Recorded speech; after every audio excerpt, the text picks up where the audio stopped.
Okay everybody, this is the Dodge Ram. I believe it's the 2015 pickup truck that we will be U-pulling with Raptor liner, the whole exterior. It's my brother-in-law's Dodge. He's in the military, he does a lot of hunting, and he wants this thing a little scratch proof, so he figured Raptor liner is the way to go. We're gonna go back to the truck after I'm done showing you the product and kind of go over what I'm gonna do to the truck before we shoot it, like taking off the lights and the bumper, see how far we can go. It's my first time. Here's my Dodge. It's the Dodge family over here. That's another Dodge Sport. Beautiful truck. Anyways, back to business. This is the stuff we have. Look at it all. I'd say about $1,200 worth of stuff, he said. Anyways, I don't want to feel like hand sanding on this, so I purchased a Dewalt Orbital sander, air. It's about 99 bucks. I was gonna get an electric one, but they're like cheap 30-40 bucks, which is good on the price, but you know, I feel like gonna burn out if I'm gonna do the whole exterior body of the truck. And pick up some sticky paper. I'm gonna try the 120 soft scuff pads, you know, for the bed, maybe hard to reach places. So that's your decision if you want to go hand sanding or orbital sander. I do have a nice compressor that's gonna keep up with the air demand. I've seen people on videos do the little tiny compressor, but to me, she's you know, you have to stop and wait for that thing to refill. So it's nice that I got that. Anyways, we got the grip spray for hard to reach places where you can't sand. I'll probably be using some of that. You got the acetate, that's for etch primer for like bare steel. That more than likely I'm gonna get when I'm using the orbital sander on some edges. You know, masking paper, masking tape, kind of variety of sizes. The degreaser, we're gonna definitely need that before you shoot it. You're gonna wipe off all the grease and dirt. Some shop rags. Look at all the Raptor liner. That's quite a few bottles. Plus, we got some black here.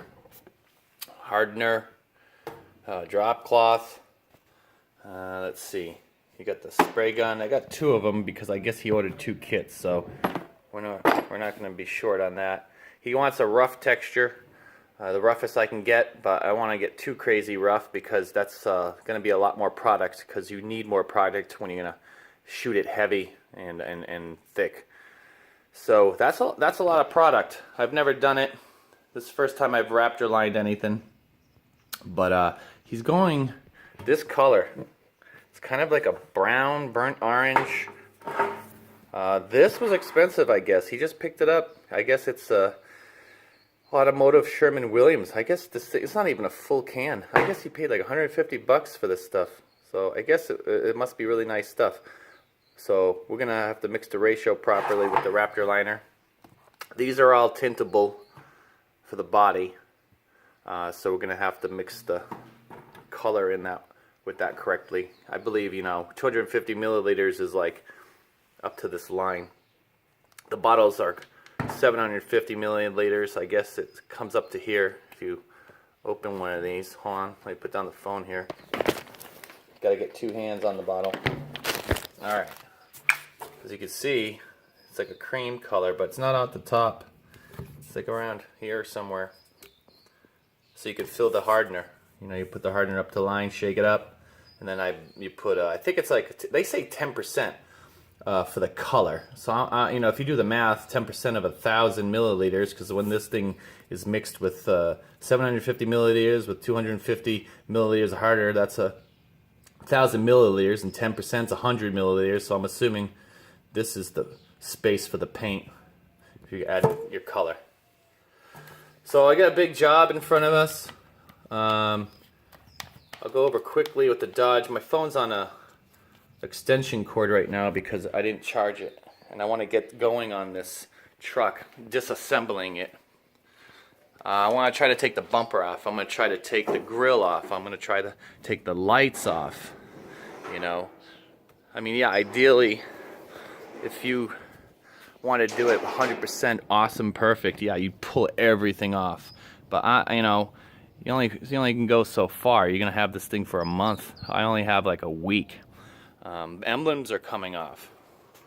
You know, whether I don't know if we can put them back on because you're gonna lose your adhesive, and then either you order new emblems, and will those new emblems stick to the Raptor liner's texture? Probably not. So we're gonna have to decide what to do with the emblems later. That's something down the road. I'm gonna try to pull off the handles maybe, the weather stripping. What else? I'm gonna kind of do it before and after, but you know, red's gonna be a tricky color here. That's gonna make a lot of mess on my floor. So the first thing we're gonna do is I'm gonna start pulling stuff off and get back to you. Like even in the door panels, like this weather stripping, I'm probably gonna try to pull off. Looks like there's little clips in here you can get to and pull them off. See the little white clip? Wait, let me get it right there. Little white clips. Probably need like a little special fork tool. Pop them off. Try not to break your clips. But the more you can get off, the easier it's going to be. I don't think I'm going to go too much on the inside. I'm probably going to wrap it right around this edge. You know, and down the road he can decide whether he wants to. He said he might plasti dip it just to hide the red, and then he could just peel it off. Because we're worried if we go too heavy with the Raptor line in here, it's going to affect your seal. You know, for water. You know, well, we don't know. Because I've never done this. We got a tonneau cover I have to take off. You know, I was going to put it on jack stands and get the tires off, but I don't know, because I might want to be able to move the truck if I have to. So this is the Dodge before, and it's a nice pretty red. Oh yeah, he wants to do the bumper in black. This is going to be in black. This is going to be black. This is going to be black. And also a black stripe down the bottom. You can see the line where it's going to go. Right here. You're going to do a black Raptor lining all the way down the side. Here. All the way down. And then the brown, or whatever. It looks like a burnt orange brown on the top. So, just wanted to give you a heads up that this is what we're doing. I haven't seen too many Dodges, the Dodge Rams done on YouTube, so hopefully you guys can learn something, because I'm definitely going to learn something. When was the last time you sanded a brand new Dodge Ram? Ha! Anyways, that's why I have to do it right, because the guy he'll smash me like a grape. He's a pretty big dude. But anyways, Chris, this is your baby when it was a pretty red, and I'm going to start stripping things off, and we'll take another video of what it looks like. Okay, a little update here for you. I got the tailgate here on the bench, and you know, this is unsanded right here. That's sanded, and I started off with 120 grit, and you know, it was taking a little bit too long. So luckily I had a piece of 80 grit. I might have to go get more, because it seems to be working better. But I didn't know how much of this clear coat I needed to take off. And looks like my DA's spitting a little oil. I got to put less in it, because I recommend putting oil in it every once in a while. Also, the speed control, I didn't know that was there. Kind of gets, I don't know, you kind of hit it every once in a while and it slows down your speed. Other than that, this DA's handling it pretty good. But anyways, I'm going to show you real quick. I didn't know how much to sand this clear coat off. You know, how far do I go? Do I get all the clear coat off? And I kind of go until I see a little paint, a little red mixed in. But if you notice, I'm going to start sanding. It'll look like I'm making cocaine. I'll get just a clear coat, white dust. And then I just kind of kept going until that dust started looking a little pink. And that, to me, that was like, yeah, I'm good enough. You know what I mean? I got most of the clear coat off. So let me show you real quick. I run in around 90 psi. This machine will handle that, and it goes a lot quicker. Watch. No, that's way too high. Kind of go by the sound, you know. little bit more.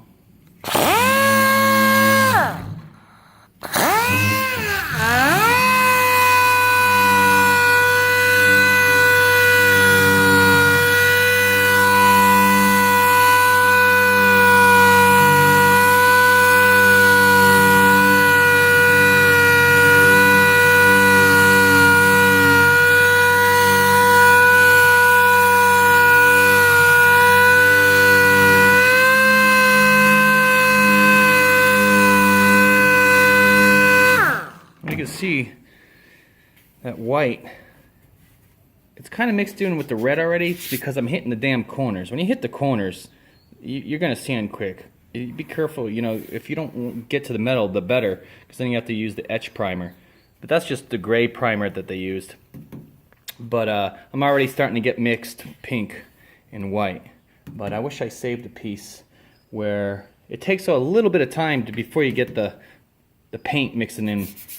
Let me maybe try over here where I'm not really on a corner.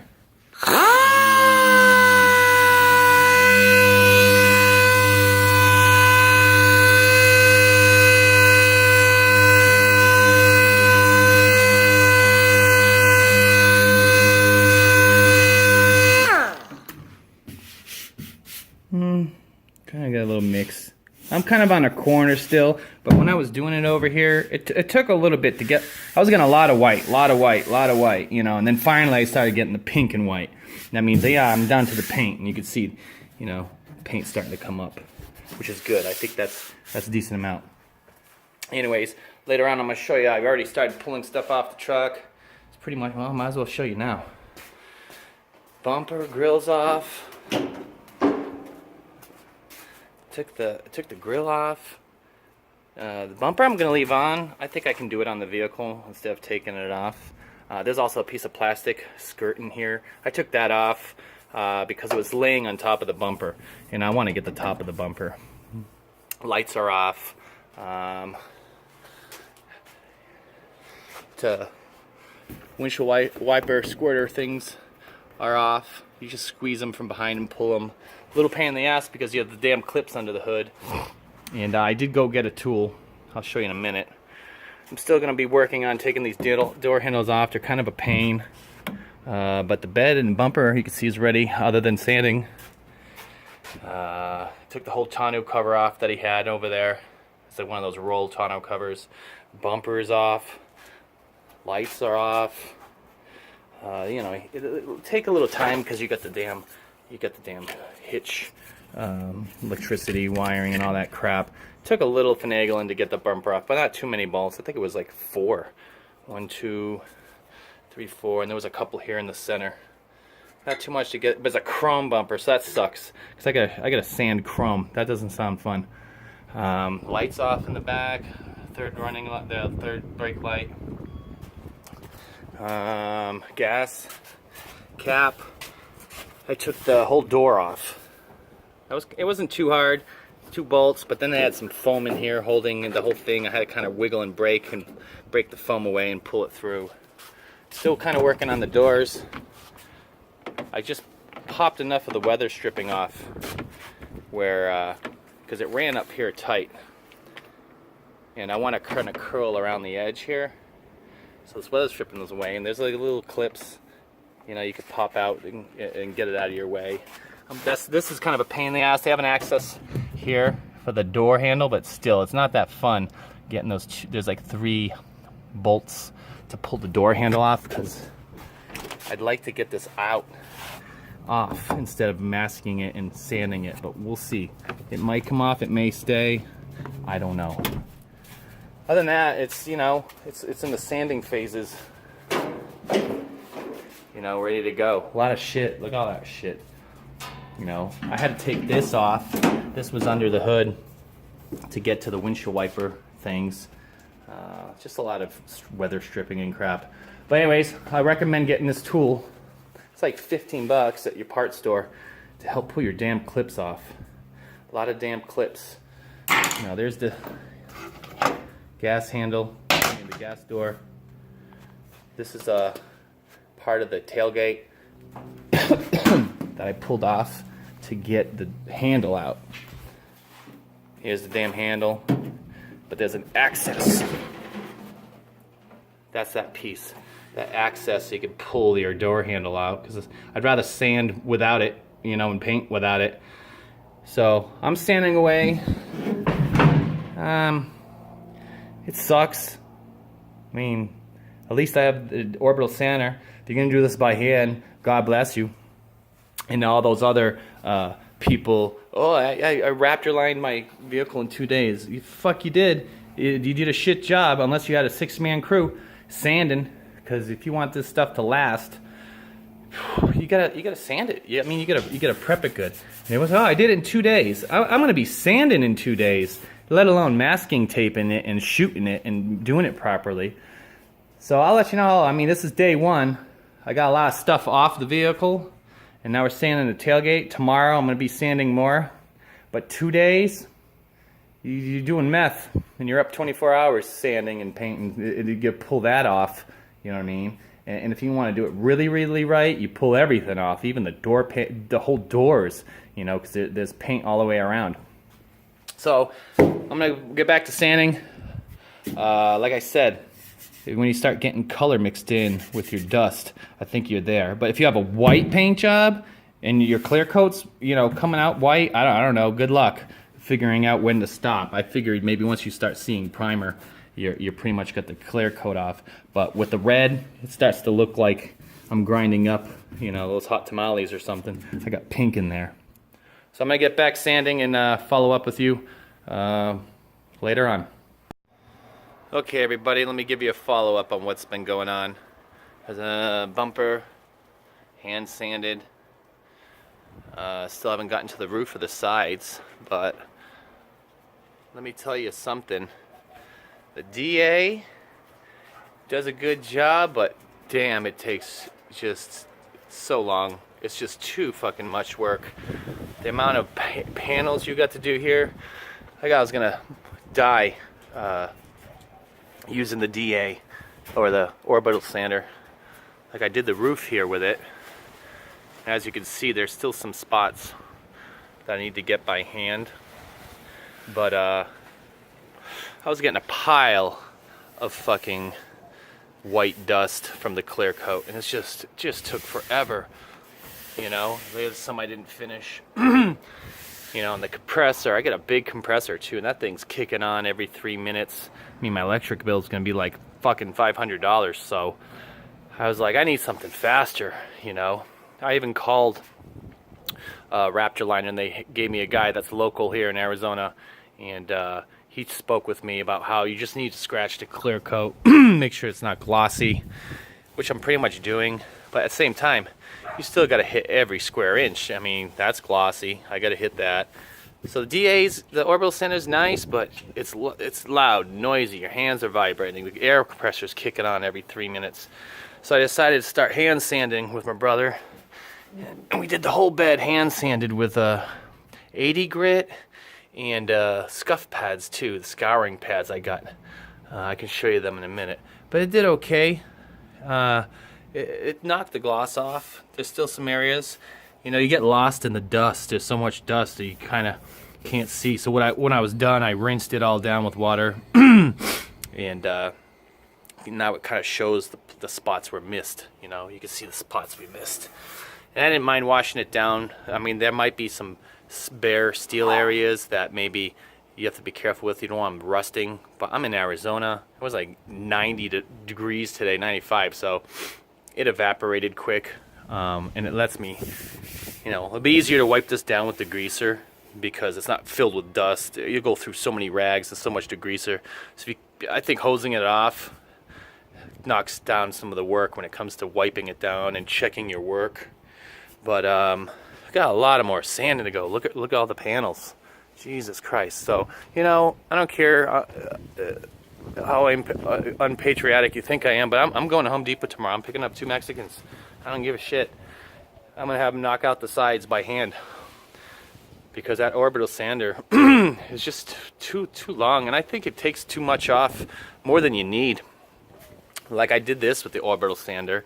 I mean, yeah, that's good. It's totally good, but that tailgate alone took a half a day. You know, both sides. You know, that's a lot of work. And it got really warm out today, so I pulled it in the garage, made myself a makeshift. Here's my Dodge, I park it at night, but I made my makeshift plastic in here, you know, make a booth so dust don't go everywhere, and it was cooler in here so I could sand. But this is day 2, I believe. Day 1 we ripped off all the stuff, bumpers, skirts. I'm not going to take off door handles, way too much work. Way too much work to take these things off. It's not that easy. I mean, like, we tried going in there. It's a pain getting those bolts, you know, but we did peel back this stripping here. So that's gonna make it easier. See this little clips? It's gonna make it easier for me to get around the edge here, because I want to at least bring it a little bit around the edge. I don't want red showing in the front. So other than that, everything's off, but the door handles, antenna, because that's another one hard to reach place. Good luck. You getting your hands back there, getting this off. It's hard. You can't even get your hand back there. So that's gonna stay. Mask around it. Emblems are coming off. Big deal. I don't care if I rip them off, and the glue, whatever. We're gonna sand it anyways. So if you're gonna do this, man, you're going to be sanding your face off. Even the representative for Raptor line and kind of laughed at me. He goes, you got a lot of sand to do. And that guy knew his shit. He even knew about, I told him, it's a 2015 Dodge Ram. He's like, yeah, well, I know. He even named off like the clear coat they used. He goes, yeah, it's a thick clear coat. I'm like, no shit, man. Looks like I'm making cocaine, dude. When you start sanding this stuff, you get piles of white from the clear coat. Just white and white and white, and you just get lost in white. And it takes a long time, man. When you're using that DA, the Orbital sander, you got a little 1-inch strip. You know, look how much you got to do. You know, and the thing's vibrating. My neighbors are probably gonna call the fucking cops. So we're going to hand sanding, and I think it's gonna be fine. I think as long as the guy said, as long as you knock that gloss off, it'll bite. So as you can tell. You know, you can see where the gloss is knocked off. This isn't wiped down with degreaser, but it's washed with water, and the gloss is off that. You know, and you can see where some places it's not. So hand sanding, faster. You know, yeah, it's more work on the physical part, but fuck that Orbital sander. You know, unless you got like a huge one in a shop, you know, a shop you can bang away all night and not piss off your neighbors. Because, you know, this is, you know, a whole truck. So anyways, just thought I'd give everyone an update on what's going on. Hood's kind of done, bed's kind of done. Mexican's coming tomorrow. And then I think me and my brother are going to try to knock out the hood tomorrow. This is going to be day 3 tomorrow. And we'll see what it looks like. All right. Hey YouTubers, welcome back with the Dodge Ram Raptor liner project. And this is going to be maybe a lengthy video because I'm going to talk about my experiences with this so far. The sanding is incredibly labor intensive if you want to knock off the glaze, they call it. At first I was doing with a DA or Orbital sander, taking way too long, so decided to go by hand. It's working, but it's a lot of work. I mean, look at it. How picky do you want to get? You know, tight up against the handles. Even I could still do even probably a little bit more work over there. You know, I'm planning on maybe wrapping it around the edge just a pinch. As you can see, I might bring it around the corner here just a couple millimeters so you don't see any red. You know, I had to take a lot of molding off to get the excess. But then you know, you kind of look at it and figure out other places you missed, like in between these doors. You can see, I can see red in there. So if you open the door, you can see this piece I could probably do still too, right here. This edge. You know, see the difference? This is like cloudy, and this is shiny. So this is what we're going for. This scratched look, you know, with the clear coat. And it makes a lot of powder. So what I did was, I did a lot of it. Actually, I hired two people to help me because I was gonna fall way behind schedule, and I already have my brother helping me. So if you're planning on doing this yourself, you better get a friend, or you better make a friend, or you're gonna have to pay a friend, because there's a lot of sanding. Me and my brother did the hood, the tailgate, the roof, and then I hired somebody for the sides because I was like, we're gonna die here. You know, we're gonna be sanding way past our deadline because I'm planning on doing this in a week. Today is Wednesday, and I think tomorrow we're gonna be shooting the black on the bed and the bumpers. We got this bumper done. He got an accident a couple weeks before he dropped us off, which was kind of fortunate in a weird way because I told him, don't get the chrome bumper and don't get the chrome grill. Saved me work. So that worked out actually for my benefit because I do have one chrome bumper.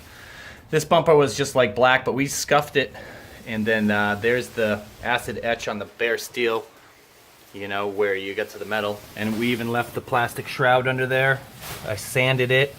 It's even all wiped down with the greaser, which is like a soapy solution from like U-Pull we got, but you probably could use acetone, but you're gonna go through a lot of it, and acetone's really expensive and it evaporates quick.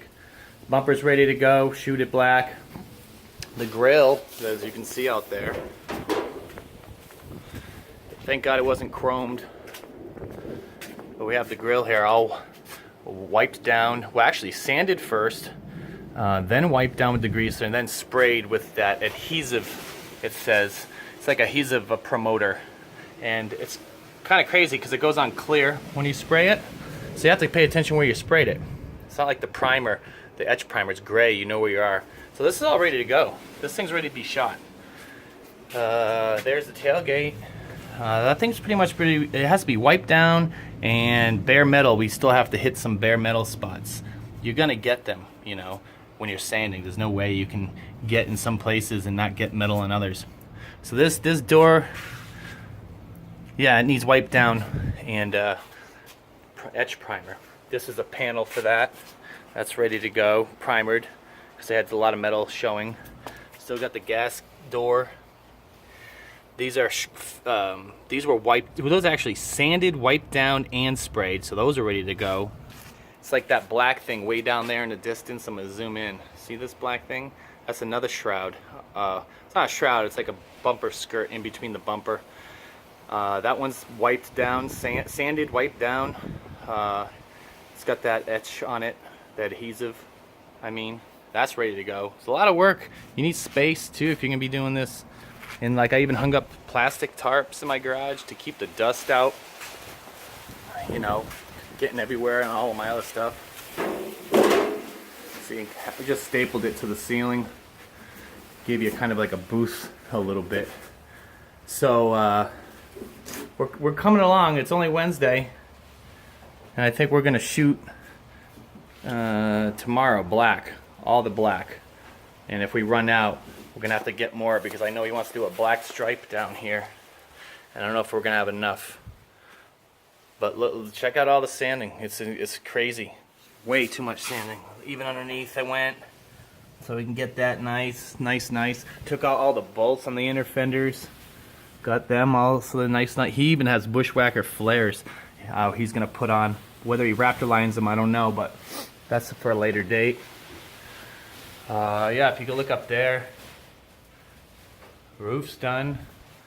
Hood's done. Here's the chrome bumper. I've never done a chrome bumper before. Turn on the light here. I tried hand sanding it, and it was just taking forever. It was working. I've been going through crazy amounts of sandpaper. You should see my trash bin. This is probably the third, fourth packet, 80 grit. So I tried doing that by hand, and it was just taking too long. So I grabbed this little sucker. I'm glad I have other tools here. This whirly pad. You know, it's a pneumatic. Goes with the air. And I use that, scratched the hell out of this thing. It spun up the process. Let's see. Yeah, up in the back you can kind of see a little bit. I still have to spray this. But yeah, I buzzed it all with that. And it looked like it scratched it pretty good, and now I put the etch primer on there. I figured if they put it on galvanized steel and bare metal, why not chrome? You know, because I want this stuff to stick. and chrome. What else can I do? I scratched it and I primered it. You know, what am I gonna do? Sandblast it? I don't have that tool or the time. So hopefully that's gonna stick. But that's going black tomorrow. Look, all the parts. There's parts everywhere. I took a lot of stuff off.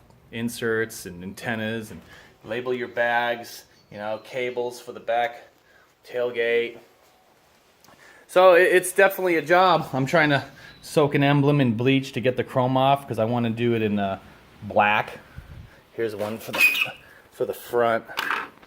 That's for the front grill. This is for the back. The bleach takes it off so I don't have to sand it because that's hard to sand.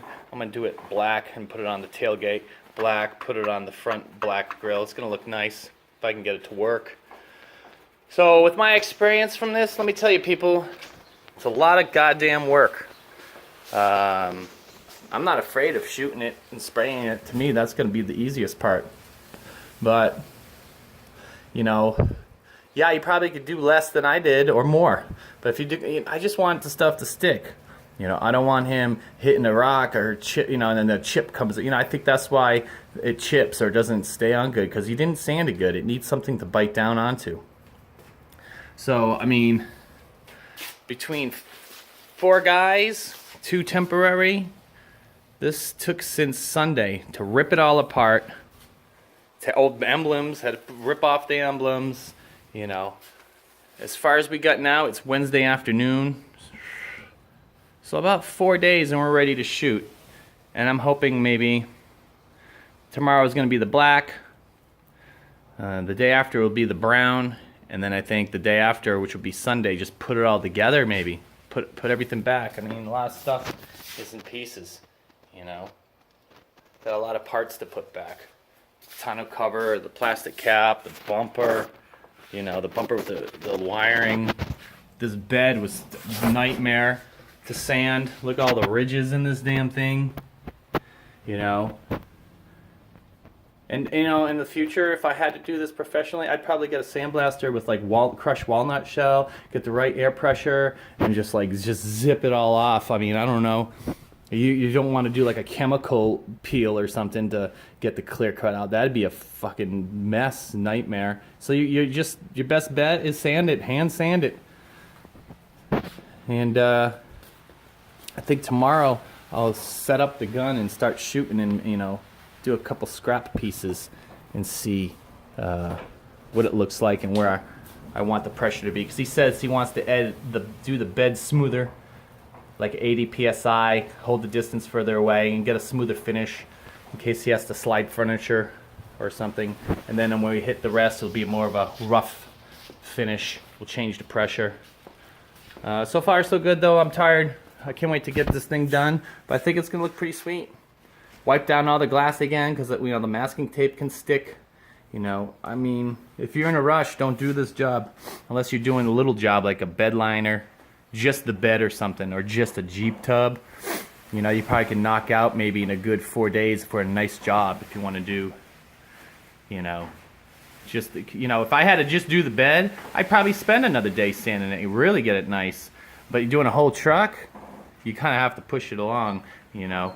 Oh yeah, another thing I was going to say, when this thing was done sanding, the thing was covered in dust. You couldn't see nothing. I just got onto the top with a hose and washed it all down. And, you know, yeah, there's some bare spots of metal. Oh, it's going to rust. Not in Arizona. It evaporates so quick. I could, you know, even if it does rust, I don't think so. Not in a day. I take my chances because once it dried, it's funny, when you wash this thing, it turns red again, bright red. You couldn't tell it was sanded. But then when it dries, it gets all foggy, well, milky again, which is kind of nice because all your dust is off and you can find places, oh, you know, where you missed. I mean, see, after you wash it, the gloss shines again, so it's not covered in dust. You're like, maybe I need to revisit that. And so that's why I washed it. You know, you can see little spots. See that? Before it was all powder white. So look, I still have work to do. You know, I want that to stick because, you know, who knows if a rock hits there perfectly, especially in the lower part of the bed, and boom, there's a chip of your Raptor liner. You know, I got in pretty deep. Inside here, there was molding I took off. You know, got inside as deep as I can so you don't see the red. You know, a lot of work, folks. A lot of work. Unless you get, you know, 10-man crew and some beers, you could probably knock it out. But if you're just by yourself, yeah, you got a lot of work ahead of you. I decided not to take door handles off. Too much of a nightmare to get those bolts. It's a pain in the butt. Drop sockets down there. It already lost a. Okay, everybody, let me get you caught up with this project. Right now, we've been doing black since this morning, and the bed is going to be next. And I kind of maybe I'll probably save half of it so you can see how I'm shooting. Surprisingly happy the way it's been going on. It's messy stuff though. It'll get on your shoes and then it gets all sticky. So I've seen other videos, they say, hey, do it on your grass. Yeah, do it on your grass, or do what I did. Look at the plastic on the ground. You do not want this stuff on your concrete. It's on my hands. I mean, this stuff, it ain't no joke. Look at the floor.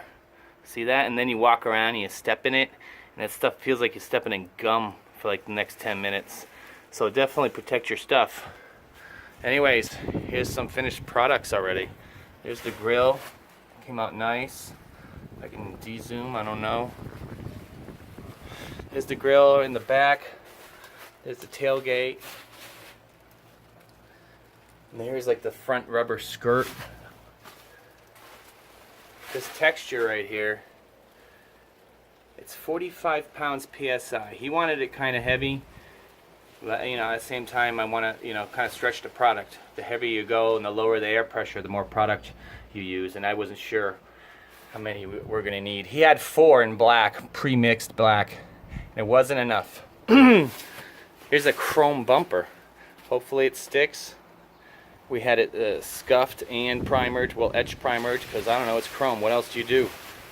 You know, nice texture though. I like that texture, and it's already dried to the touch, but fully cure is like 24 hours. But those are we worked in stages from the inside out, because you know I wanted to keep everything in this shed. You know, look at the stuff blowing around everywhere. So we started with the tailgate first. I had it masked up. Shot that, then the grill, shot that, and then this thing was hanging somewhere else. I had it pre ready to go. So after we did the grill, brought in the rubber skirt down here, brought this bad boy in, did that, then laid these pieces here on this wood. These are they go next to that rubber skirt right here. Actually on the top, I think, right here they lay in. And then you get this panel. This is from the tailgate, so I could take the door off. See the paper there with the yellow tape? That's where that piece runs across all those holes. So, you know, I went the extra mile, took that panel off so I could get the door handle off. But now on the other side, when I do the body color, I don't have to worry about masking the door handle. Just protect your electronics and wiring. I don't know, stuff's crazy. You know, probably protect it, but at the same time it could screw it up. There's some toxic chemicals. You totally smell it when you're doing it. Shit ain't no joke. But tarp your stuff.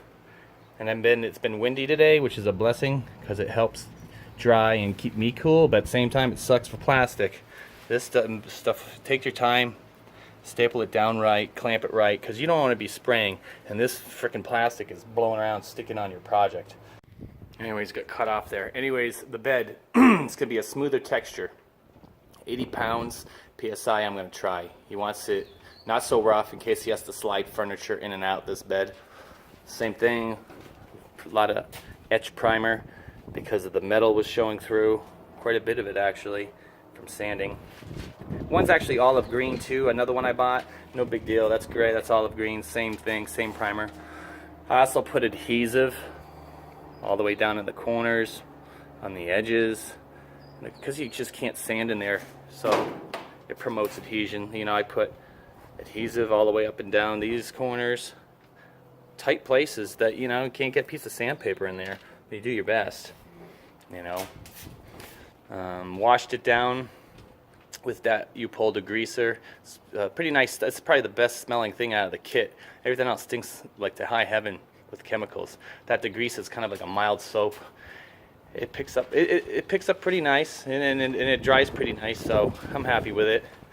But you can even wipe it again, even after you primer it, I was told from the guy, the body shop. Yeah, because sometimes you get a lot of overspray.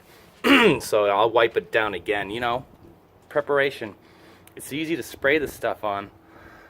You know, it goes on pretty nice, but you know, it's preparation if you want it to turn out nice. It ain't gonna stick to shit. I mean, you can, what do they say? You could put lipstick on a pig, but it's still a pig. Same thing, take your time. And once you shoot it, I'll knock this out, I don't know, 20 minutes. It goes quick. You know, you wanna get in and get out and lay it nice. So that's coming up next. I'll probably shoot a little film of it. Also the emblems. He wanted to put emblems back. I don't think it's gonna happen because they ain't gonna stick to that. But the front bumper and rear, I mean the tailgate and front bumper, I'm gonna Raptor line them. You know, they're chrome too, but they're plastic chrome. I saw a YouTube video. Hey, you take chrome off with bleach, and I tried it. Yeah, right. It happened for that guy because he did it with a Matchbox car chrome. This is hardier than that. This is pretty hard stuff. I tried doing it with sandpaper. Hell no. It's like trying to sand glass. So I got a little Dremel and I just buzzed it. You know, this one will snap right back into the front grill. This one had like a glue on it. So I'm gonna drill a hole, put a bolt here. These alignment pins, and I'll put it back on, and that screw hole will be hidden with the Raptor liner. And make sure I'll put a nice nut back here, really tight and or low, or countersink it. So I don't want that screw spinning, so you can take it off and put it on. Maybe even some epoxy with one bolt, and do it black. It'll look nice black on the brown, and then this will be black on the black. That's going on the front bumper. So see what happens. I mean, I asked how much they were new. They're like 30 bucks for flat black, but why do, you know, let's see what happens with these instead of throwing them away. Let's see what happens. So I'll get back to you on these. I'm pretty excited. I think it'll work. Oh yeah, and I left some here because I was going to show you how to do it. But I'll just show you the tool I used. You guys all heard of a Dremel, I hope. I mean, I really don't use this much in the shop, but it came in handy. I use that tip kind of for the black back there, so you can't get your hand in there sanding. Then I had this little sucker. This thing worked pretty nice. It was like a stone bit, but it wore out really fast after I did one. So then I switched to like this bit, you know, and it kind of worked. I just want to scuff it. You just need the stuff to stick. You need it to bite.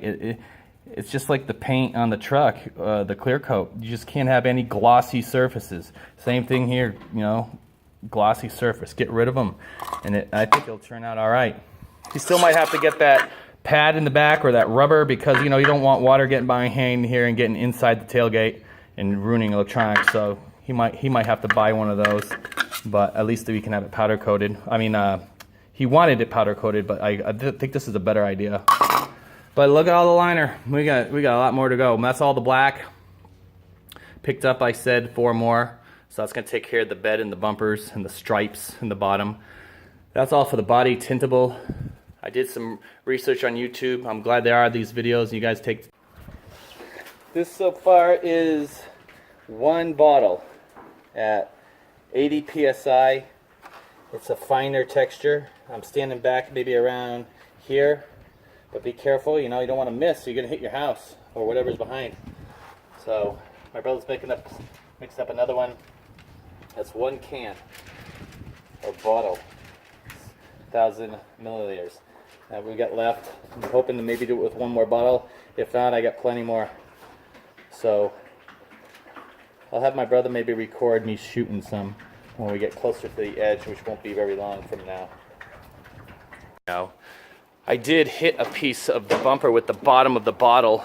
Be careful, that bottle's messy. Stuff will come out of the air hole in the top and drip, and it's sticky. Me stepping on it.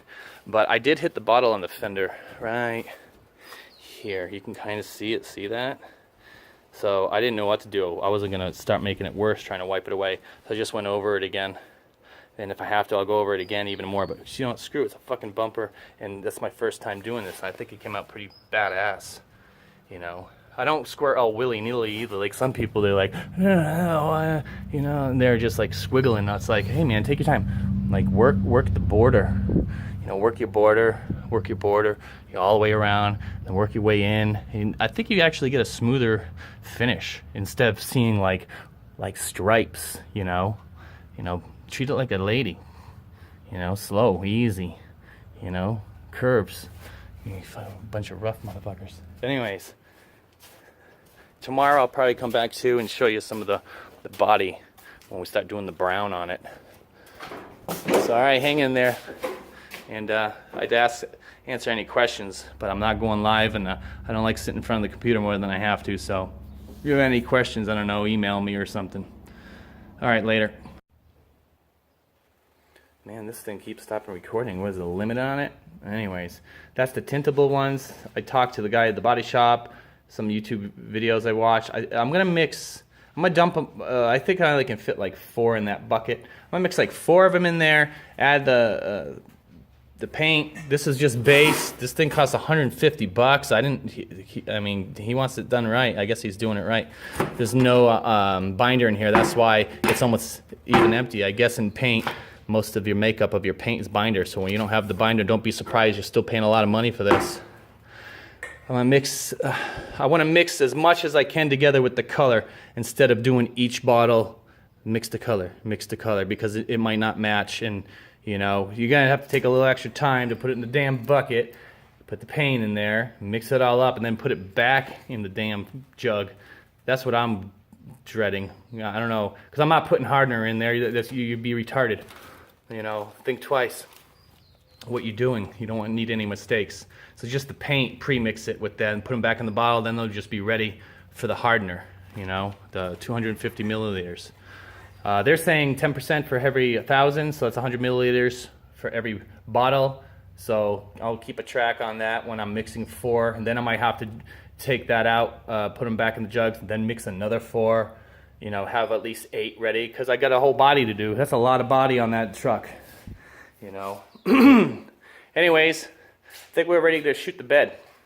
I got my brother here helping me, thank God, and maybe I'll have him hold the phone up when I'm nearing the end of the bed, so you can see how he shoot it. Because I don't want to be deep in the bed holding the phone like an idiot and dropping it right on the liner, you know. I did hit a piece of the bumper with the bottom of the bottle. Be careful, that bottle's messy.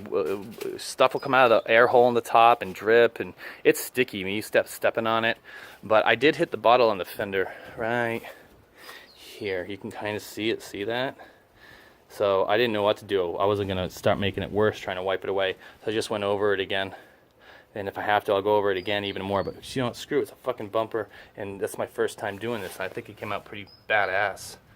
You know, I don't squirt all willy-nilly either. Like some people, they're like, you know, and they're just like squiggling. It's like, hey man, take your time. Like work the border. You know, work your border, you know, all the way around, then work your way in. And I think you actually get a smoother finish instead of seeing like stripes. You know, treat it like a lady. You know, slow, easy. You know, curves. You find a bunch of rough motherfuckers. Anyways, tomorrow I'll probably come back too and show you some of the body when we start doing the brown on it. So all right, hang in there. And I'd answer any questions, but I'm not going live, and I don't like sitting in front of the computer more than I have to. So if you have any questions, I don't know, email me or something. All right, later. This so far is 1 bottle at 80 psi. It's a finer texture. I'm standing back maybe around here, but be careful, you know, you don't want to miss. You're going to hit your house or whatever's behind. So my brother's mixed up another one.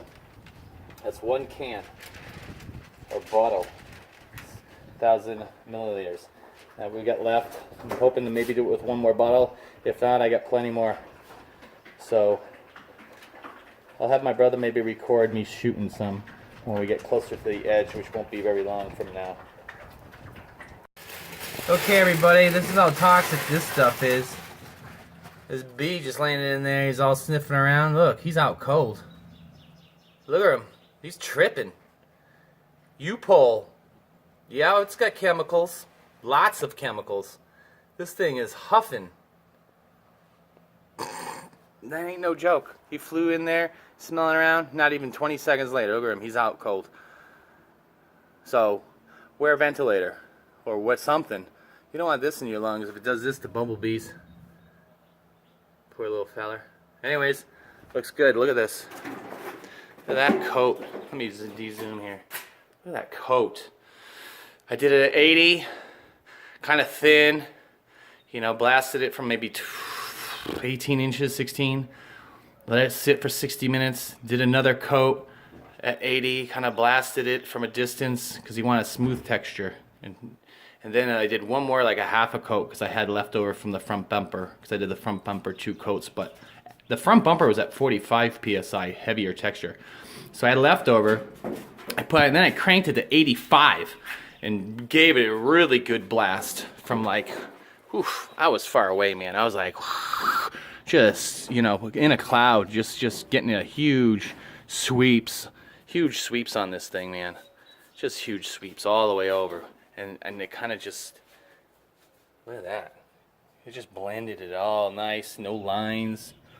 I don't know, man. I might have to do this professionally, but it's a lot of work. I'd rather spray it than sand it. Look at that damn bee, I'm telling you. That's how potent this stuff is. I'm not feeling so good myself. Whew. Anyways, let me show you the front bumper real quick. Well, make sure you pull your tape off. The lines are pretty clean. I left it on. Look at those lines. I left it on for the first coat, 60 minutes.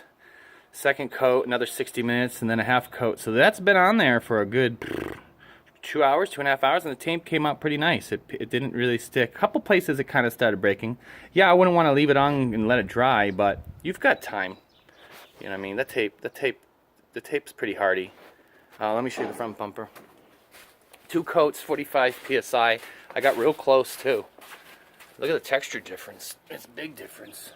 See that? That don't look like the bed. And I was close. I was like, let me show you distance. I was like here. What is that?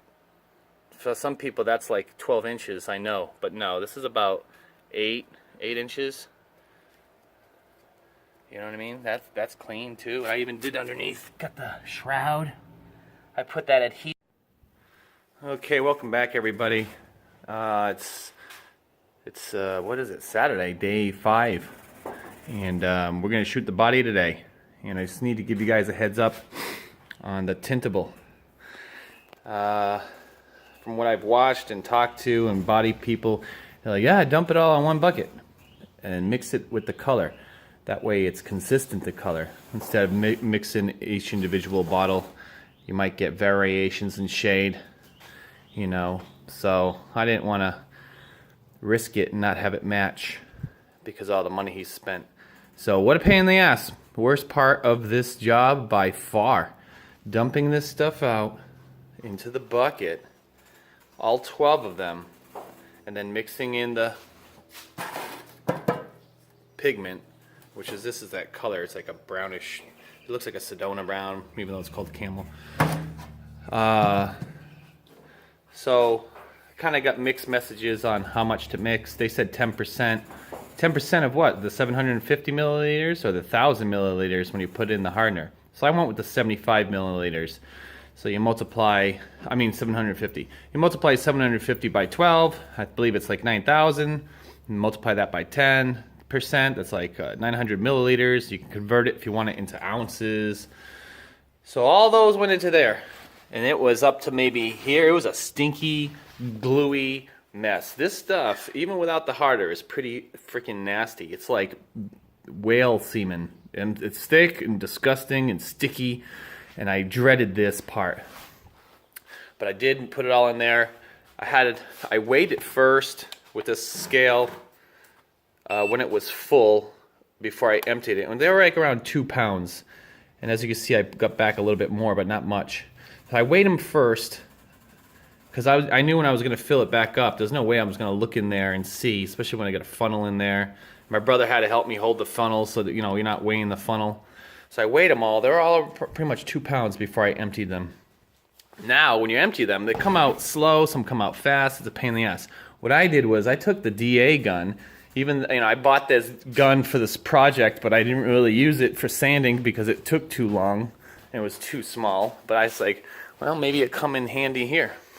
So this little sucker, what I did was, after I dumped out one, I flipped it over and let it sit on its lid, maybe drain some. But what I did was I took the damn DA while it was flipped over.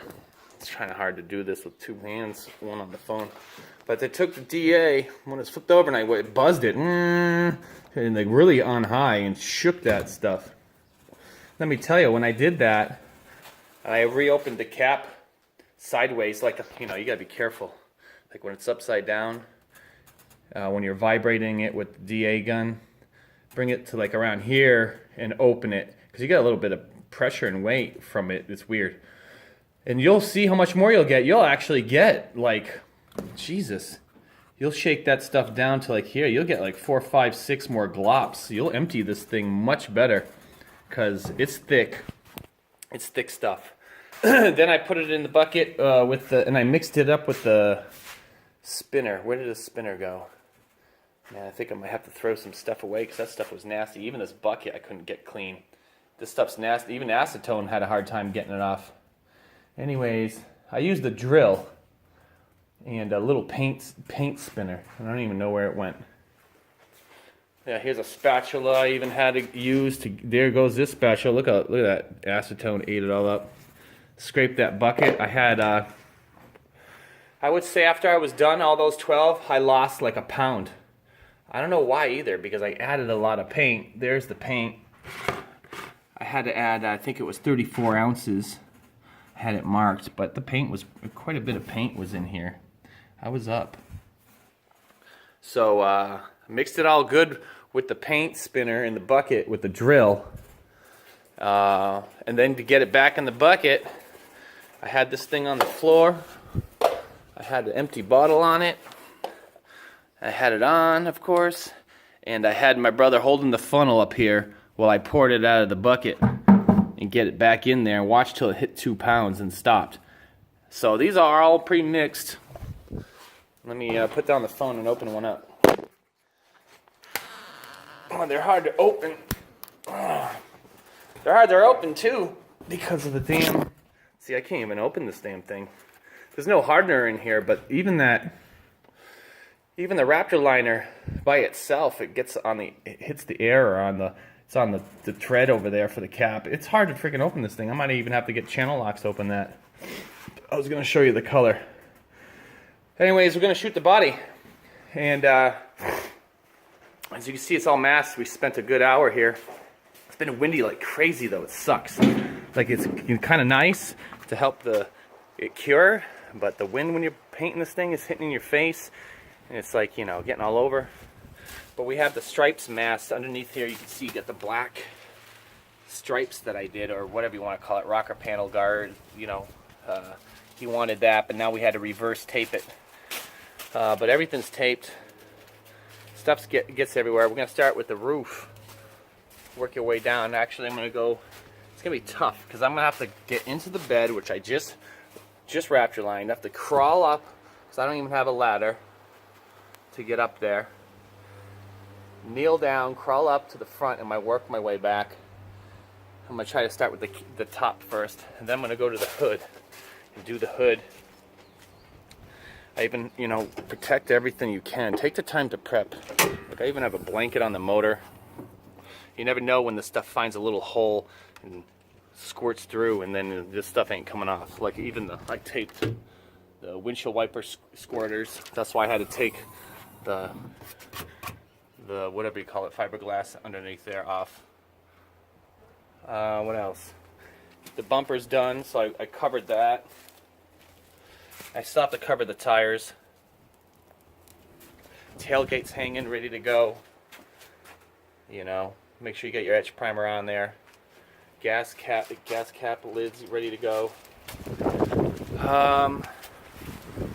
What I've been learning with this stuff is they say, oh, it's better to add light layers and more of them, like 2 or 3. What's up, Willie? Willie? So I'm like, okay. He wants it thick and chunky, like his women. No, I'm kidding. But you can't put a thin coat thick and chunky. When you're at like 40 pounds, which I did for the bumpers and stuff, it spits on, and it's thick, and you're not gonna get everything when you do that. So the trick I kind of learned is for multiple coats, I'll do a high pressure coat, like an 80 psi, like, you know, like the bed liner here. See how it's fine? I'll do like an 80 psi, and I'll shoot it from a distance, all right, and it'll cover more, and you can kind of have more control of it. You get a nice thin coat, you know what I mean? And, you know, relax, that's not going to be your final looking coat unless you're going for that fine texture. But I'll do that just so I can get a light coverage coat, you know, everywhere. Stay far away, try to cover as much as possible. But then when you come back for your second coat, which is like 60 minutes I wait, then I'll turn it down to like 45 psi if you want that thick texture. And then I'll go pretty close here. I'll go, you know, 6-7 inches away. Then I'll start getting that heavy texture. It's just because you'll I don't know, to me it seems like it works better that way. And plus you're getting multiple layers, and your first one's nice and thin, and it just seems to work better. What else? Everything's masked. I don't know. Last night was a pain in the ass mixing that paint. I'm still recovering. You know, and this wind is killing me. You know, you don't want this stuff on your house. You don't want it on your concrete. I mean, it's still on my hands. Like, I kneed down. I had a hole in my pants when I kneeled down. You know, this is going to be black. Look at that. That's going to be black for like a week, maybe a month. So, you know, cover everything. This stuff's nasty. Awesome stuff. I think it's great. You know, but this stuff's toxic and nasty. Take the time to cover. Take the time to mask. You know, mask right. They ain't getting this stuff off. I don't know, that's about it. I think we're gonna get going at it. Get this thing done and out of here. Can't wait to get this thing finished. You know, it was a bigger job than I expected. You know, don't be afraid to do it. It can be done. Take your time, but shoot, start small. I've never done this myself, but I'm familiar with being a handyman. I mean, look around. I've done crazy shit in my life. You know, I've even hand rolled painted a 4,000 square foot home. I mean, whatever. I'll do it. But if for you, the novice, you know, start small. Do like a bed liner, or do a, you know, Jeep tub or something. The whole body. That takes some time, that takes some work. It's a mess. I don't like my garage being all dirty and messy because I got other welding to do and things, you know. But yeah, if you got tintable, think twice, man. I mean, how you gonna do it, you know? Maybe go with black. It's easier. It's already pre-mixed. If you don't go tintable, you're looking at more work, more mess. This bucket is junk. I think that's about it, guys. I mean, I'll try to maybe leave the phone somewhere, record a little bit of me spraying, but at the same time, apologize for all the other early cuts before my filming. My phone was running out of storage, and I didn't notice it was stopping. So, well, these videos take up a lot of gigabytes, and it took me about an hour to download them out of my phone into a flash drive onto my computer. So, I got a little bit more room, I think, so I can do a little bit more footage today when we spray this final brown coat. God bless it, God willing, and hallelujah. Front light, because I have the tradesman and express model. That it's I think it's the only model that this is plastic and this is the bumper. The other models, this is one piece. So in turn, this is, for whatever reason, it's different as well. But okay. I got that on purpose, and I got EJR. I'll have to tag them or something in the video, let them know. But okay. So this is Sherwin-Williams paint. It's like the most expensive paint you could buy. I don't know what the difference is, but this is supposed to be, I think it's called 486 Camel. Yeah. And this is not the color that's in the bucket right now. This came out a lot lighter, and they told me that it was going to be lighter due to the opaqueness of the tintable version. But I mean, I'm still happy with the color. I'm very happy. This is my hunting truck, so Yeah, no, it's showing real yellow, but it's not. It's caramel. I don't know what my phone's doing. But it was a lot of work, but it came out really nice. We have different textures. You want to hold the phone? Let me put the dog inside. I'll show the textures of the bed, which is 80 PSI, which is a finer mist. And then the body, we did a combination of like 45 PSI and 80. Yeah.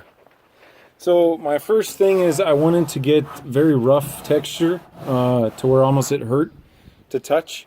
And we both thought that you'd have to shoot it or closer up at a lower PSI at like 40.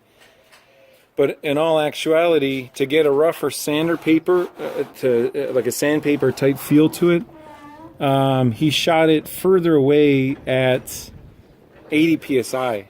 And that actually gave it a real like gritty like sandpaper. Like, you could literally probably grind some wood down with that. The outside, he held it pretty close, maybe a foot or less, at 80 to 85 PSI, something like that. To shoot big chunks on it. 45 PSI. 45 PSI, yeah, to shoot big chunks. And then to do a final coat to make it a little bit more rough and to blend it all in. He shot it further away at 80 PSI. And again, I mean, it's rough, not as rough as the bed, but it's exactly the texture I wanted. So anyways, a couple things real quick to go over. When you're shooting low pressure, you know, you kind of get close, but you get your globs and your chunks that he wanted. The only problem is when you're done, you can see like lines. You know, because you're so close and you're kind of pooling it, but you have to be careful. Don't keep the gun moving. Don't sit still. You're gonna get a run almost. It gets too clumpy, so keep it moving.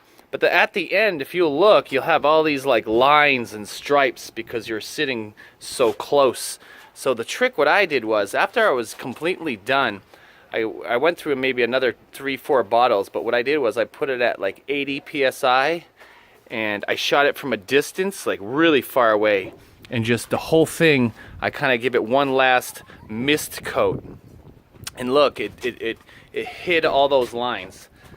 You know, if you notice on some people's liners, you'll see like stripes, you know, where they hit it. So that was the key to get rid of all those lines. I did a very, very end coat from a distance. And just misted the whole thing so it all dried together uniformly and got rid of all those stripes, because I hate the look of those stripes. Yeah, I wish it wasn't so bright out. I'll probably have him send me some pictures when it's darker out. You know, you can see all the detail. I even did the emblems in Raptor liner black. But it came out pretty nice.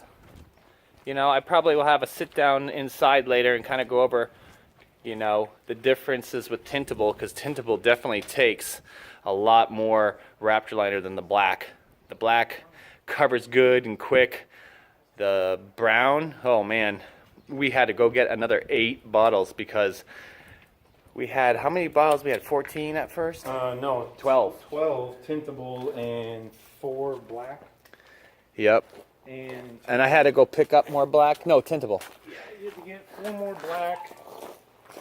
And I had to get, so we used 16 tintable. 16. That's a lot. With the 12, or no, it's 7, 8, 9. Around 9 of them, we went up to the door here, you know, and I stopped because I was waiting for some more. So make sure, you know, you do your coats right.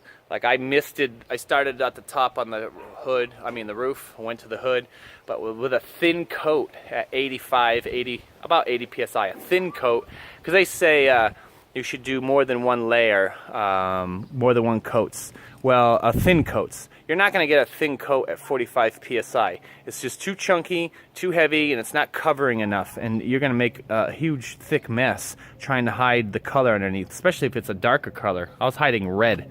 So what I did was I went around first with like 80 PSI just to cover the damn paint, you know, nice, you know, and then I kind of went back and even did another kind of light coat with 85. Then I went back with the chunks and started at it in the chunks. And then I finished off with the 85. So if you want heavy chunks, don't go right into it with heavy chunks. You're not going to be able to cover the paint job. You're going to have to start, you know, you need to cover all this first. You know, it's a lot to cover when it's red. This was red. You know, if you have another dark color underneath. So, anyways, that's it. Looks good. I'm probably gonna have some more video about this indoors. I'll talk about more about technique maybe and what to expect. Took about a week, Sunday to Sunday, and it's completely all bolted back together and ready to go. And I'll probably take some pictures too so you can see the real color. It's not this yellow. I don't know why it's showing yellow through my phone. It's caramel or camel, whatever it is. So another job done. Look at that bed. It's a little dusty from standing on it, but this stuff's nice. Price, did you read? You done? Oh yeah, the price? Yeah, let the owner here tell you about the monies involved in this nonsense. So, it costs about $2,000. It depends on where you go for the tintable. Most of it I got online on Amazon, which is the best route to go, because it was about $113 for every 4-bottle kit, and that's with the gun, the hardener, and the 4 liters. But then when I got it, I had to get extra bottles locally because I was just in a time crunch. Then they bumped up the price. It was about $150, and actually he bought 4 bottles at a place that was cool. Yeah, that was tintable. 200. That was $225 or something like that. Well, yeah, 200 for the liner and then 30 for another can of etch primer. Ridiculous. So all in all, I dropped about $2,000 in just the simple materials. You know, so that's the cost on that, on the outcome. But I mean, locally, I did a price check, and they're quoting between $3,000 to $5,000, depending on how big your vehicle is and how intricate you want the paint to be. Like, he put the line on there for me. I'm sure they probably would have charged me extra for that. Yeah. And stuff like that. So I mean, I may have saved some money in the long run. It was an ass pain, but a lot of lessons learned if I ever want to do this again to another vehicle. So yeah, hey, let's look at the back emblem. Back emblem came out nice too. Oh, did you talk about how you had to drill that hole? Yeah, well, I did. I had to drill a hole in the emblem right here. We probably still can fill that Phillip head screw because there's only 2 tabs here that line up the holes, and the rest was a sticker. So I drilled a hole through the emblem, drilled the hole through the bed, and I have a nut and a washer behind there, and a nut behind here too with epoxy, because I don't want this screw spinning. I just want you to be able to get the nut from behind. But that's the original chrome plastic emblem. Just, we reused it. And I was talking to you earlier how I had to shave or scratch all that chrome with a Dremel, because I don't think it would stick on chrome unless you scuff up that, that shine off that. So, yeah, it came out nice. Like I said, we'll take more pictures later when it's a little bit shadier out and get the real look of this thing brown. All right, guys, good luck with your project. We're out of here.